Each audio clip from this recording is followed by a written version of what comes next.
We are here with our motorsport professional Pascal and our kitesurfing professional Stefan. So Pascal, what do you do when you know it goes wrong and you're about to crash? Yeah, when I notice I'm about to crash, obviously in the car it goes very fast and you still try to catch the car somehow and make it. But sometimes you just realize, okay, it's too late now.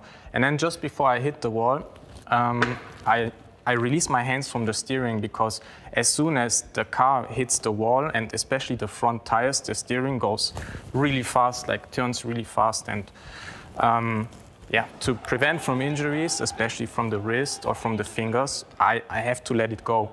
And yeah, I'm strengthening my body, put a lot of tension, especially in my core and in my neck, and that's about it, and hope everything goes right. What about you, Stefan? Well, that's quite interesting. It's pretty similar in kitesurfing. As soon as I know that a rotation or a jump goes wrong, I have to let go the bar to avoid having the kite basically pulling me apart. I really try to get my whole body on tension, even though it's not a wall that you're hitting, but the water can feel sometimes pretty similar to that. And that's why, yeah, it's important to really get your whole body on tension, your shoulders, and to prevent and really reduce the risk of getting injured. Rich, what do you recommend us to do to avoid getting injured? So firstly, Stefan, it's so important that you do a correct warm-up. Now this can include dynamic stretches, not just to warm the muscles up, but also to get the range in the muscle fibers. This also helps with your performance when you're on the water, but also it's so important that you think of the recovery phase after, so that you can get back on the water sooner.